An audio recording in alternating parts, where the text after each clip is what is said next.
ഭക്തിയുടെയും സഹജീവി സ്നേഹത്തിന്റെയും ആഘോഷമാണ് ചെറിയ പെരുന്നാളെന്ന് പാണക്കാട് സാദിഖലി ശിഹാബ് തങ്ങൾ പറഞ്ഞു. കേവലം ആഘോഷത്തിനപ്പുറം പ്രാർത്ഥനാ ദിനമായി പെരുന്നാളിനെ കാണണമെന്നാണ് അദ്ദേഹം പറയുന്നത്. പെരുന്നാൾ ദിനത്തിൽ ഫിത്വർ സക്കാത്തിന്റെ പ്രാധാന്യം മറക്കരുതെന്നും സാദിഖലി തങ്ങൾ വിശ്വാസികളെ ഓർമ്മിപ്പിച്ചു.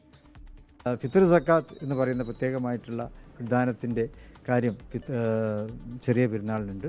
അപ്പോൾ അതുകൊണ്ട് എല്ലാവരുടെയും സുഭിക്ഷത ഉറപ്പുവരുത്തുക. അതോടൊപ്പം നമ്മൾ പ്രാർത്ഥനാ ദിനമായിട്ട് കൂടി പെരുന്നാളിനെ നമ്മൾ കൊണ്ടാടണം. കേവലം ആഘോഷം മാത്രമല്ല, നമ്മുടെ സഹജീവികളോടുള്ള നമ്മുടെ ഐക്യദാർഢ്യം, സഹജീവികളോടുള്ള നമ്മുടെ സ്നേഹം, സാഹോദര്യം, അതുപോലെ തന്നെ ലോകത്ത് സമാധാനവും ശാന്തിയും പുലരുവാനുള്ള പ്രാർത്ഥനകൾ, ഇതിൻ്റെയൊക്കെ സമയം കൂടിയായിട്ട് പെരുന്നാൾ നമുക്ക് കാണാം. പ്രത്യേകിച്ച് ഇന്നത്തെ സാഹചര്യത്തിൽ പശ്ചിമേഷ്യയിലും പലസ്തീനിലും ഒക്കെ നടന്നുകൊണ്ടിരിക്കുന്ന വളരെ നിർഭാഗ്യകരമായിട്ടുള്ള സംഭവ വികാസങ്ങൾ, അവിടെ അവരുടെ ഐക്യദാർഢ്യം പ്രകടിപ്പിച്ചുകൊണ്ട് അവരെ എത്രയും പെട്ടെന്ന് അതിൽ നിന്ന് സർവശക്തനെ രക്ഷപ്പെടുത്തുമാറാകട്ടെ എന്ന് അവർക്ക് വേണ്ടി പ്രാർത്ഥിക്കുവാൻ കൂടി ഈ പെരുന്നാൾ ദിനത്തെ പ്രയോജനപ്പെടുത്തണം എന്ന് അഭ്യർത്ഥിക്കുന്നു.